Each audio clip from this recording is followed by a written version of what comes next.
سفر کربلا، مدینہ سے کربلا تک۔ بسم اللہ الرحمن الرحیم۔ السلام علیکم۔ یقیناً تمام تعریفیں اللہ کے لیے ہیں۔ ہم اس کی تعریف بیان کرتے ہیں، اسی سے مدد کے طلبگار ہیں۔ میں گواہی دیتی ہوں کہ اللہ کے سوا کوئی معبود برحق نہیں۔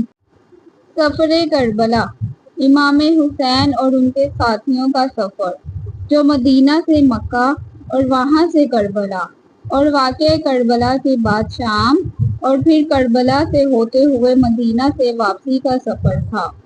431 کلومیٹر مدینہ سے مکہ اور 1447 کلومیٹر مکہ سے کربلا اور 70 کلومیٹر کربلا سے کوفہ اور 1545 کلومیٹر کوفہ سے دمشق، 853 کلومیٹر دمشق سے کربلا اور 1209 کلومیٹر کربلا سے مدینہ، کل 5555 کلومیٹر قافلہ حسینی مجموعی طور پر مسافت طے کی۔ مدینہ سے مدینہ تک کا سفر، مکہ، کربلا، کوفہ، دمشق اور کربلا۔ آج کی اس ویڈیو میں ہم بات کریں گے کہ امام عالی مقام نے مدینہ کیوں چھوڑا اور آپ رضی اللہ تعالی عنہ نے یزید کی بیعت کیوں نہیں کی، مکہ میں ارادہ حج کیوں ترک کیا اور اپنے بندھے ہوئے احرام کیوں کھول دیے۔ اس کے ساتھ ساتھ اس ویڈیو میں ہم امام عالی مقام کے مکہ سے کربلا تک کے سفر میں آنے والی منازل اور واقعات کا ذکر کریں گے، تاکہ جو لوگ نہیں جانتے انہیں امام عالی مقام کے اس طویل سفر کی تھوڑی سی آگاہی ہو۔ ان تمام باتوں کے متعلق جاننے کے لیے آپ لوگوں سے گزارش ہے اس ویڈیو کو اسکپ کیے بغیر آخر تک ضرور دیکھیے گا۔ ناظرین، یزید نے تخت نشین ہونے کے بعد ولید بن عقبہ کی وساطت سے امام حسین رضی اللہ تعالی عنہ سے بیعت طلب کی۔ ولید نے سختی سے کام نہ لیا، لیکن مروان بن حکم بیعت لینے پر مجبور کر رہا تھا۔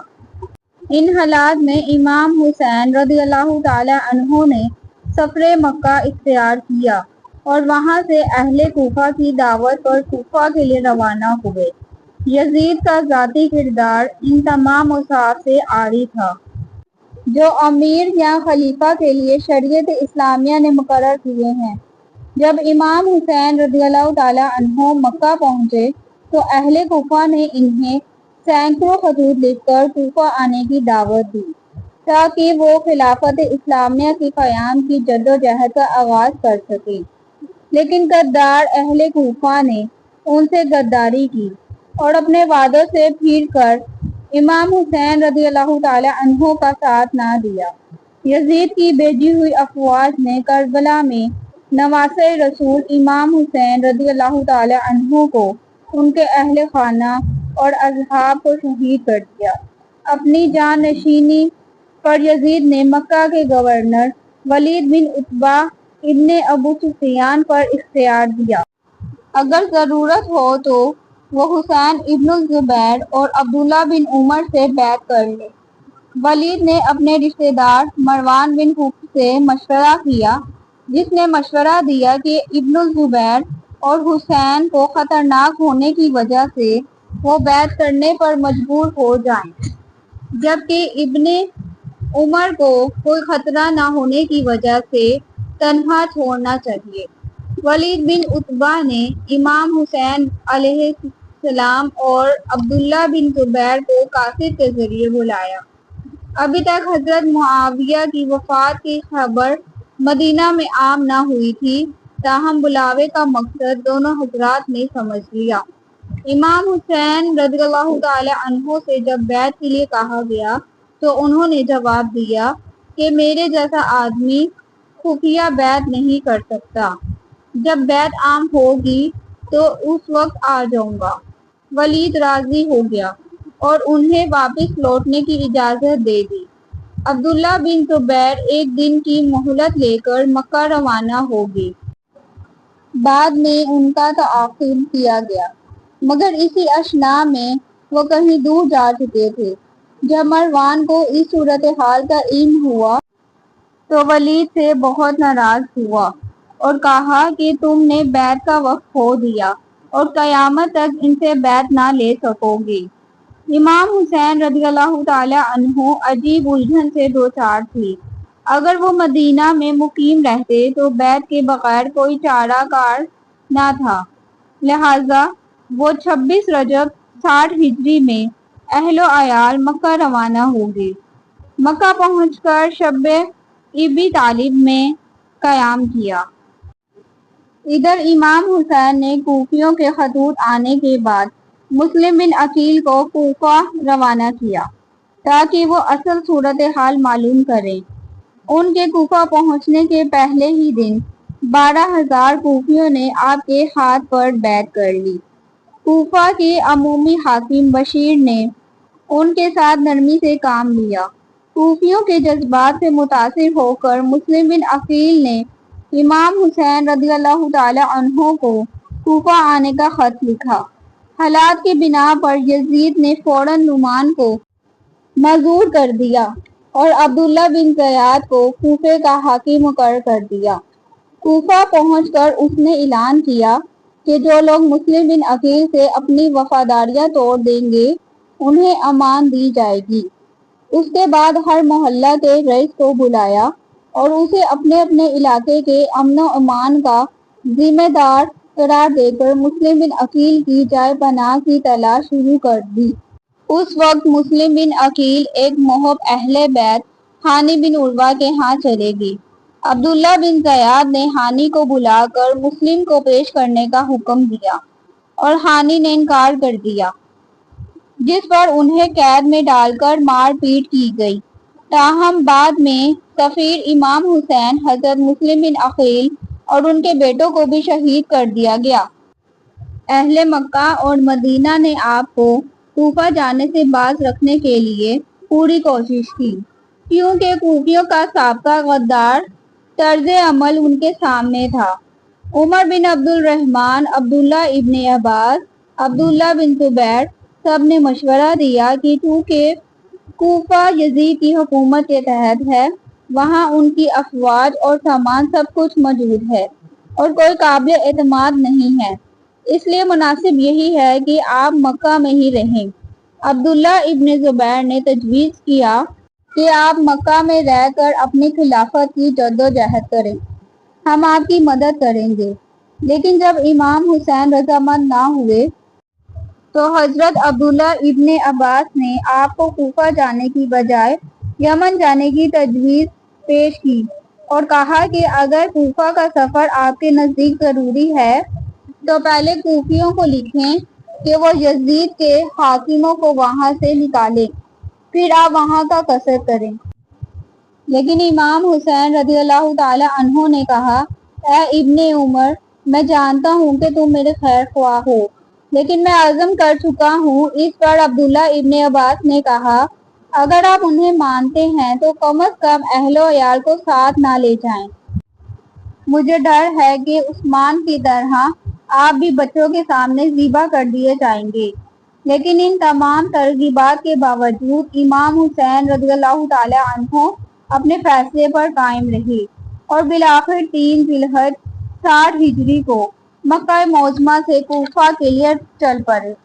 راستے میں مشہور شاعر فرزو علیہ السلام سے ملا اور امام حسین رضی اللہ تعالی عنہ سے عرض کی کہ لوگوں کے دل آپ کے ساتھ ہیں۔ تلوار بنی امیہ کے ساتھ یہی آپ کو مسلم بن عقیل کی شہادت کی خبر ملی، جس سے آپ کو بہت دکھ پہنچا، لیکن آپ رضی اللہ تعالی عنہ نے اس کے باوجود اپنے سفر کو جاری رکھا۔ ناظرین، مکہ سے کربلا تقریباً 1731 کلومیٹر ہے۔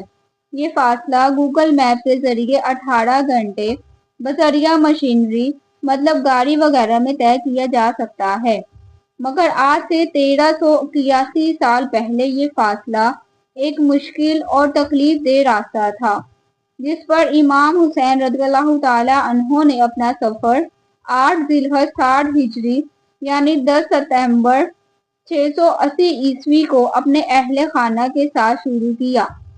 آپ کا سفر یزید کی بیعت سے انکار سے عاشورہ کے دن آپ کی شہادت 175 دن تک جاری رہا۔ بیعت سے انکار سے مکہ کی طرف ہجرت تک 12 دن مدینہ میں رہے، 4 مہینے اور 10 دن مکہ میں قیام کیا۔ 23 دن کی مدت مکہ سے کربلا تک صرف ہوئی۔ 2 محرم الحرام سے 10 محرم تک کربلا میں قیام کیا۔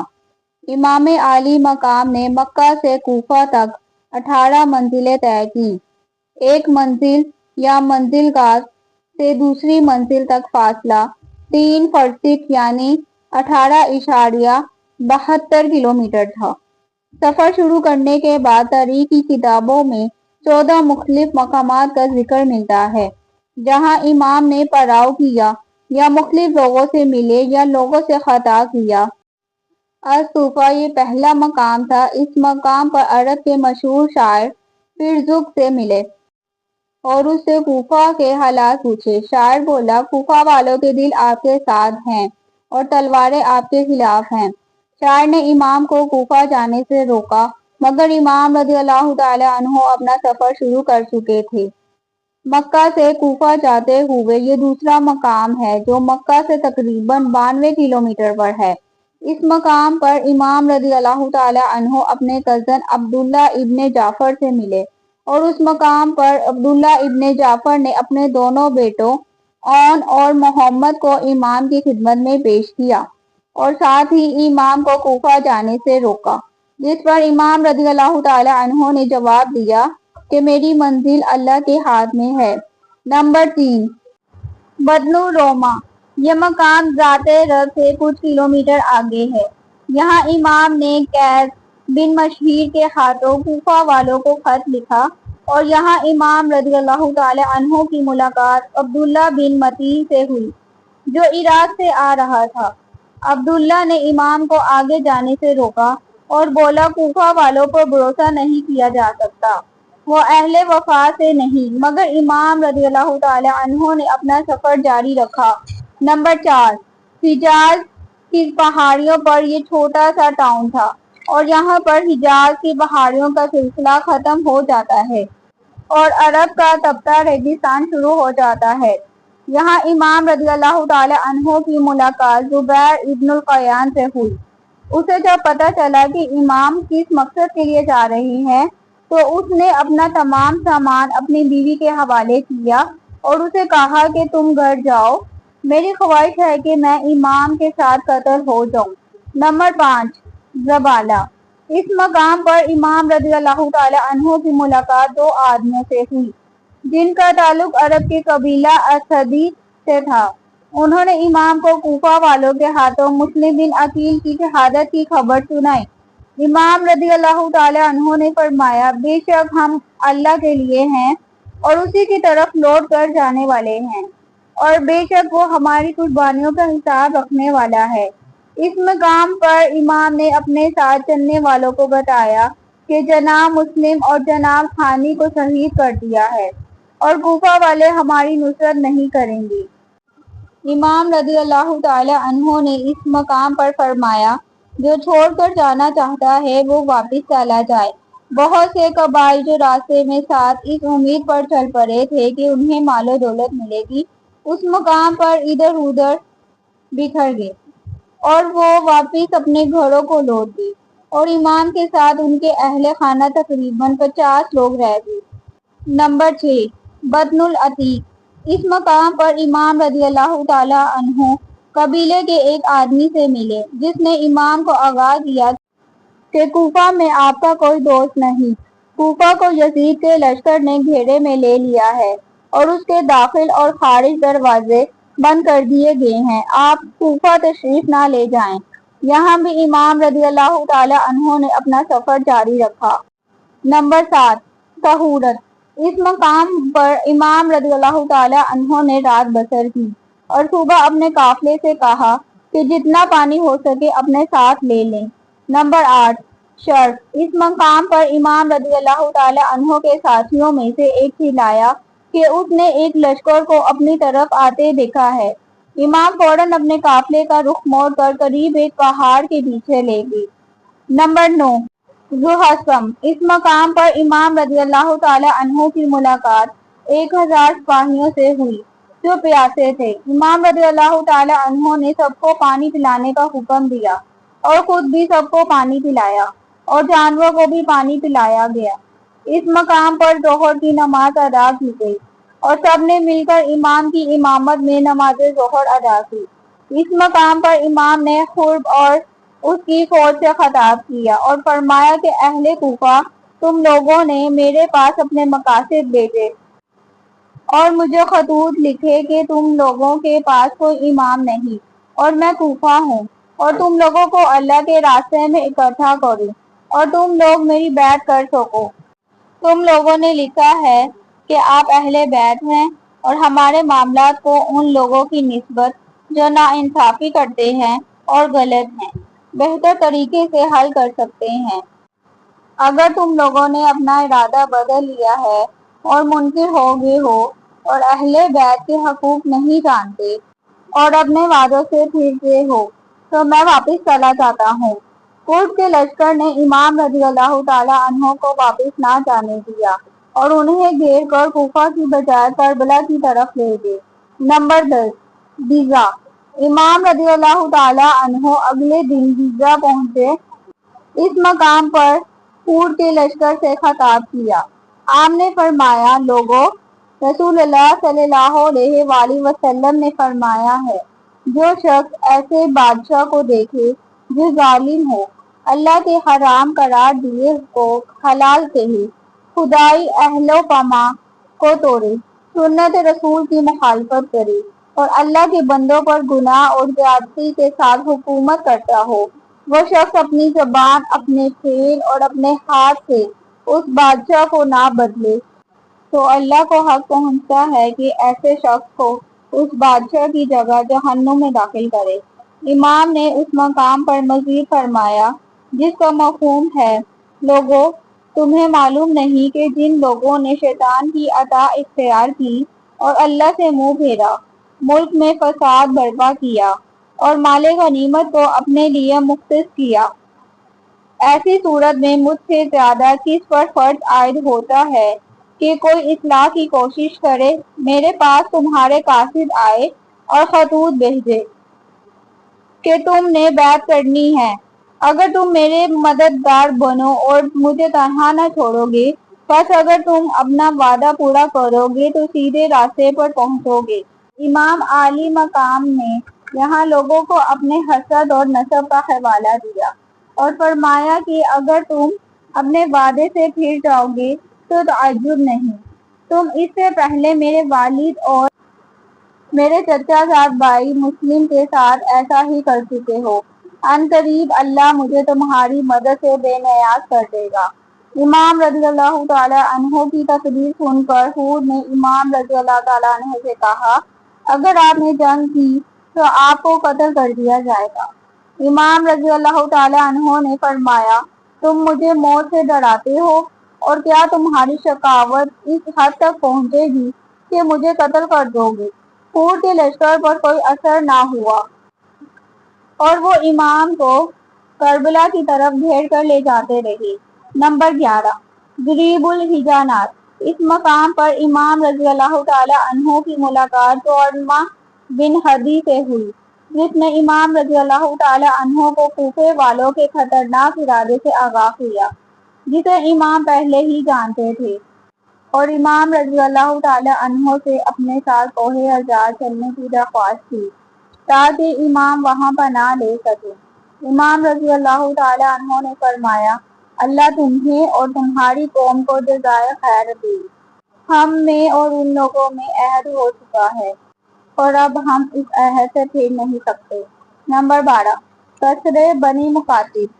فیصلہ ہو چکا تھا کہ امام کو کوفہ نہیں جانے دیا جائے گا، چنانچہ ہور کے لشکر نے کوفہ کا راستہ بدل کر امام کو گھیر کر کربلا کی طرف لے جانا شروع کیا اور امام رضی اللہ تعالی عنہ راستے میں کسرِ بنی مخاطب رکے اور شام کے وقت امام نے فرمایا، بے شک ہم اللہ کے لیے ہیں اور اسی کی طرف لوٹ کر جانے والے ہیں۔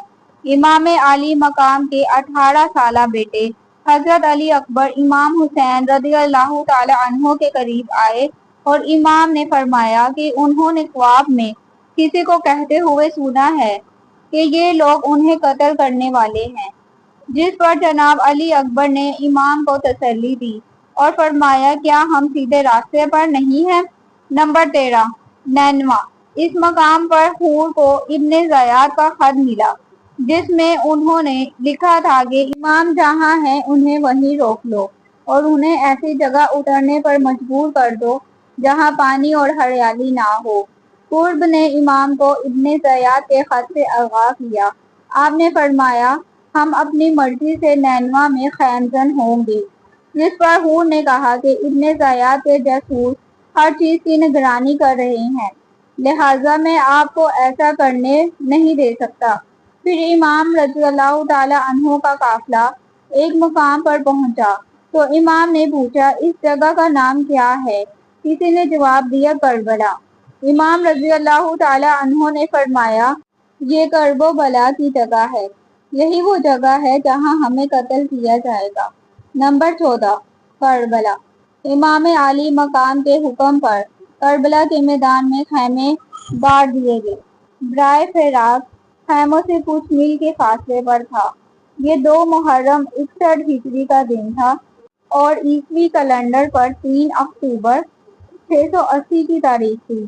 کربلا کی سرزمین پر قدم رکھا، پھر اسی بیابان بستی کے لوگوں کو بلایا، ان سے پوچھا کہ اس جگہ کا کیا نام ہے؟ کسی نے کہا ماریہ، کسی نے کہا غزاریہ، کسی نے اسے نینوا کہا۔ ان میں سے ایک بزرگ نے بتایا اس جگہ کو کربلا یعنی قرب و بلا بھی کہا جاتا ہے۔ یہ سنتے ہی امام عالی مقام نے فرمایا یہی ہماری منزل ہے۔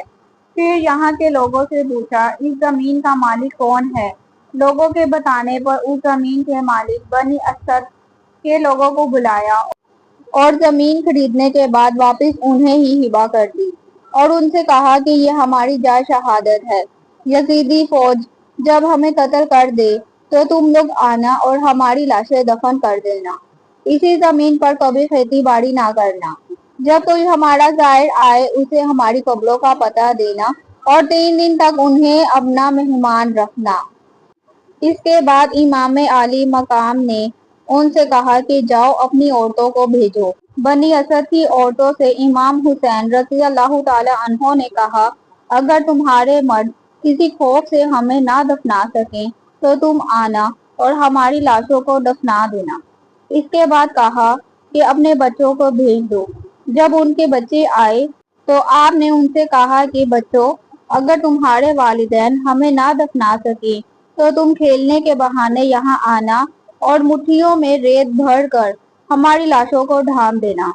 روز عاشور جب یزیدی فوج نے آل رسول صلی اللہ علیہ وآلہ وسلم اور جان نثار کی لاشوں پر گھوڑے دوڑائے اور خواتین اور بچوں کو قیدی بنا ڈالا، توارات کے مطابق 13 محرم کو بنی اسد کے لوگوں نے اپنے وعدے کے مطابق ان بے کفن لاشوں کو دفنا دیا۔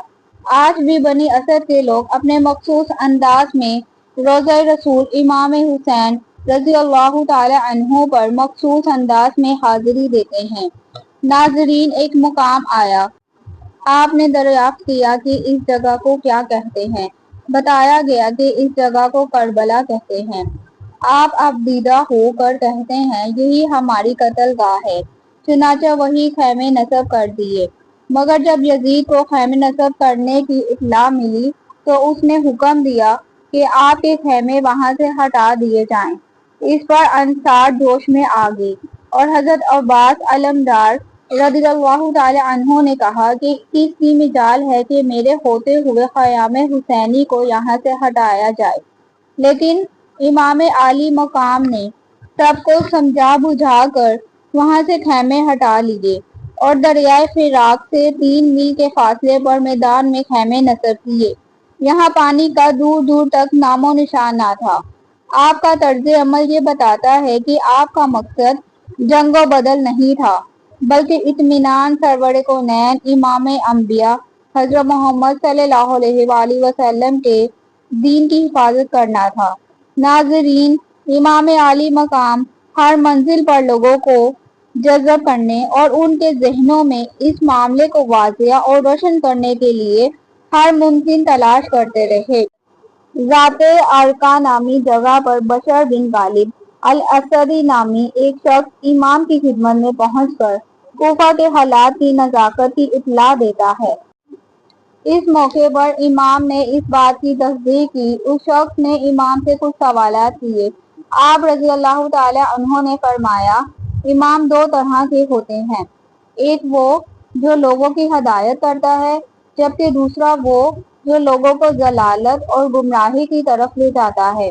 جو ہدایت کے امام کی پیروی کرتا ہے وہ بہشت میں جائے گا، جبکہ جو شخص ضلالت کے امام کی پیروی کرے گا وہ جہنم میں داخل ہوگا۔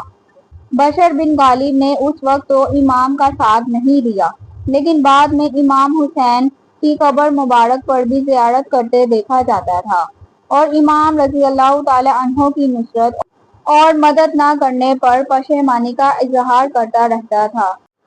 اسی طرح زلبیہ نامی جگہ پر آزادی نامی شخص نے امام کی خدمت میں آ کر اس سفر کی وجہ دریافت فرمائی تو امام نے فرمایا، بنی امیہ نے میری جائیداد لے لی، اس پر میں نے صبر کیا، مجھے گالی دی، میں نے صبر کیا، میرے خون کے ڈرتے ہوا تو میں نے فرار اختیار کی۔ اے ابو ہرہ، جان لو کہ میں ایک باغی اور سرکش گروہ کے ہاتھوں مارا جاؤں گا، اور خدا ذلت اور رسوائی کا لباس انہیں پہنائے گا اور ایک تیز دھار تلوار ان پر مسلط ہوگی جو ان کو ذلیل و رسوا کر دے گی۔ ناظرین، روایات میں آتا ہے، امام جب بطن روما نامی جگہ پر پہنچے تو کوفیوں کو خط لکھا اور انہیں کوفہ کی طرف اپنی روانگی کی اطلاع دی۔ امام رضی اللہ تعالی عنہ نے خط قیس بن مظہر کو دیا۔ قیس جب قادسیہ پہنچے تو ابن زیاد کے سپاہیوں نے ان کا راستہ روک لیا اور ان کی جامہ تلاشی لینا شروع کر دی۔ اس موقع پر قیس نے مجبور ہو کر امام کا خط پھاڑ دیا تاکہ دشمن اس کے مضمون سے باخبر نہ ہو سکے۔ جب قیس کو گرفتار کر کے ابن زیاد کے پاس لے جایا گیا تو اس نے غضبناک ہو کر چلاتے ہوئے کہا، خدا کی قسم، تمہیں ہرگز نہیں چھوڑوں گا، مگر یہ ان افراد کے نام بتاؤ جنہیں حسین ابن علی نے خط لکھا تھا، یا یہ کہ ممبر پر جا کر حسین اور اس کے باپ کو برا بھلا کہو، اسی صورت میں تمہیں رہا کروں گا ورنہ تمہیں مار دوں گا۔ قیس نے قبول کیا اور ممبر پر جا کر امام رضی اللہ تعالی عنہ کو برا بھلا کہنے کی بجائے کہا، اے لوگو، میں حسین بن علی کا عیسی ہوں اور تمہاری طرف آیا ہوں تاکہ آپ کا پیغام تم کو پہنچا دوں۔ اپنے ایمان کی نگاہ کو لبیک کہو۔ ابن زیاد آگ بگولا ہو گیا اور حکم دیا کہ قیس بن مظہر کو دارالمعارض کی چھت سے نیچے پھینک دیا جائے۔ اس کے سپاہیوں نے ایسا ہی کیا اور پھر اس بے جان جسم کی تمام ہڈیاں توڑ دیں۔ اسی طرح روایات میں آتا ہے کہ امام حسین رضی اللہ تعالی عنہ مسلم بن عقیل کی شہادت کی خبر پانے سے قبل اپنے رضاع بھائی عبداللہ بن یقطر کو مسلم کی طرف بھجوایا، لیکن وہ مسلم بن نامر کے ہاتھوں گرفتار ہو کر ابن زیاد کے پاس چلے گی۔ ابن زیاد نے حکم دیا کہ انہیں دارالمعارض کی چھت پر لے جایا جائے تاکہ کوفیوں کے سامنے امام حسین رضی اللہ تعالی عنہ اور آپ کے والد اعلان کرے۔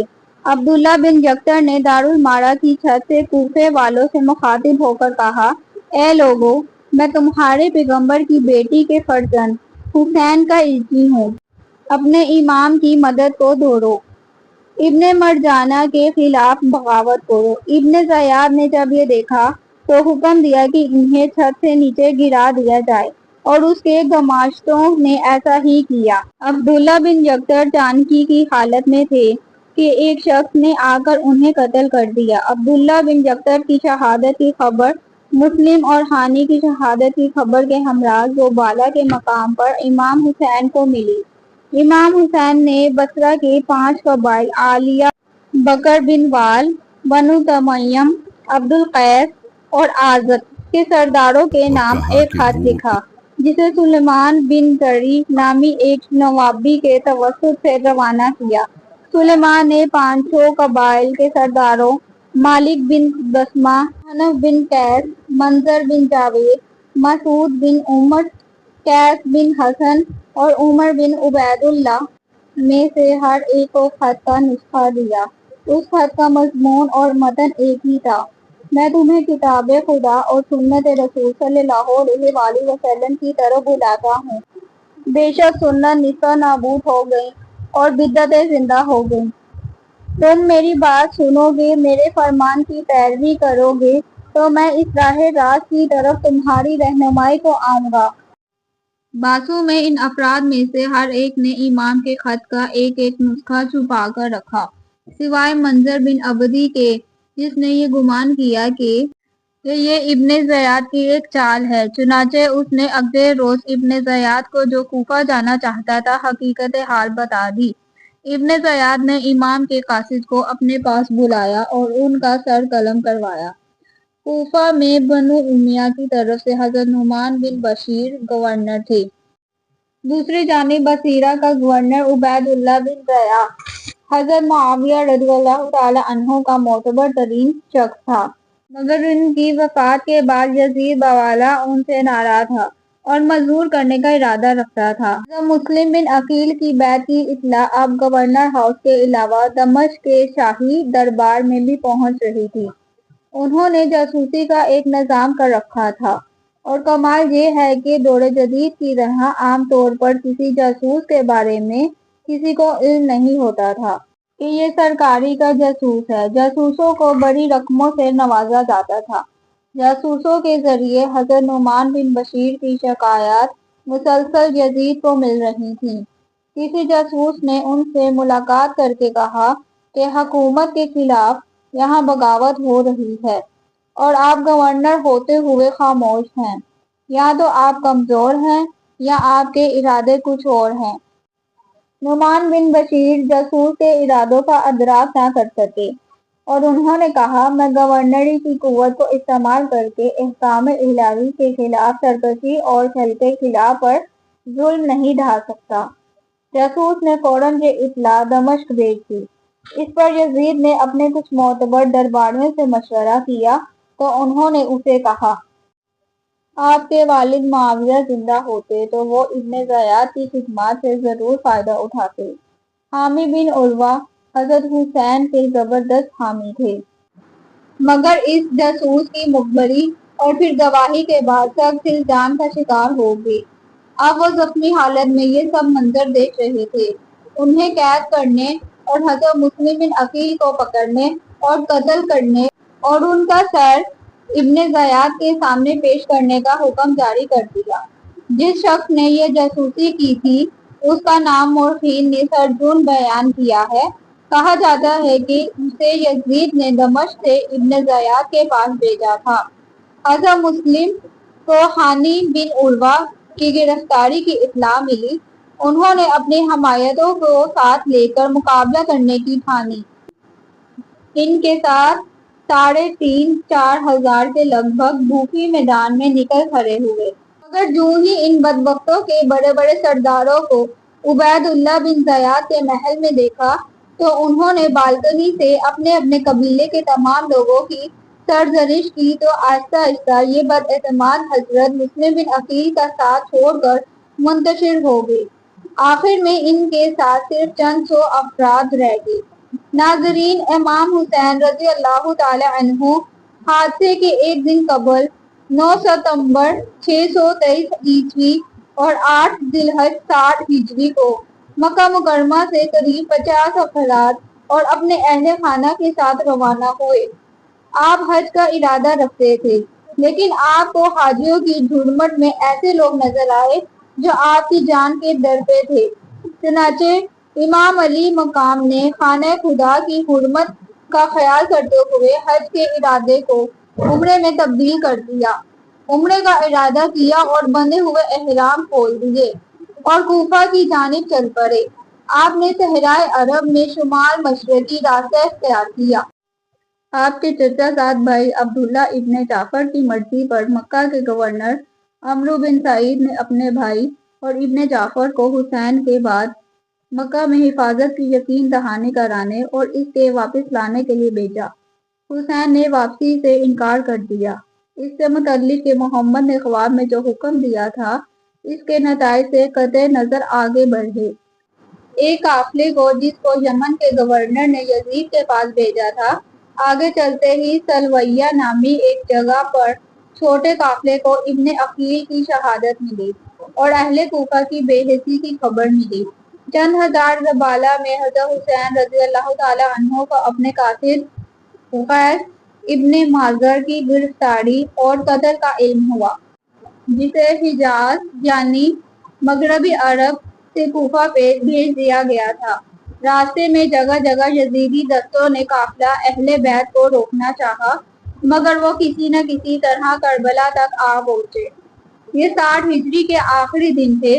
اسی اثنا میں نئے سال کا ہلال طلوع ہوا۔ عمر بن سعد ابی وقاص بنو امیہ کی حکومت میں ایک علاقے کا حاکم تھا۔ جب اسے ابن زیاد نے اس قافلے کو قتل کرنے کا حکم دیا تو شروع میں اس نے کافی پس و پیش کیا۔ آخرکار ابن زیاد کے دباؤ کے تحت عمرو بن سعد نے اس جرم کا ارتکاب کر ہی ڈالا۔ جب عمرو بن سعد نے حضرت حسین رضی اللہ تعالی عنہ کا راستہ روکنا چاہا تو آپ رضی اللہ تعالی عنہ نے بتایا کہ مجھے اہل عراق نے آنے کی دعوت دی ہے، جس کے نتیجے میں عراق سے چل کر یہاں تک آیا۔ آپ رضی اللہ تعالی عنہ نے خطوط کا انبار بھی اس کے سامنے پیش کیا۔ عمرو بن سعد نے حضرت حسین رضی اللہ تعالی عنہ کے دعوے کی تکذیب نہیں کی، بلکہ کہا کہ اہل کوفہ نے آپ کو خطوط لکھے، مگر وہ آپ کا ساتھ چھوڑ چکے ہیں۔ آپ کے لیے اس سے سوائے کوئی راستہ نہیں ہے کہ یزید کی بیعت کریں۔ حضرت حسین رضی اللہ تعالی عنہ نے فرمایا کہ میں ایسا شخص نہیں ہوں جو زبردستی بیعت کر لے۔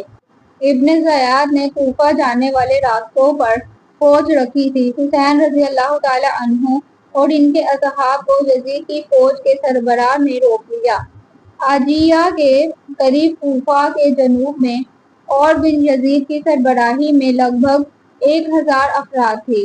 امام حسین نے ان سے کہا، میں اس وقت تک آپ کے پاس نہیں آیا جب تک کہ آپ کے خط میرے پاس نہیں لائے جاتے تھے، اور آپ کے قاصد میرے پاس آئے اور کہتے تھے کہ ہمارے پاس آؤ، کیونکہ ہمارے پاس کوئی امام نہیں ہے، لہٰذا آپ مجھے اپنے معاہدوں اور گواہوں کے مطابق وہی چیز دے دیں تو میں آپ کے شہر آؤں گا۔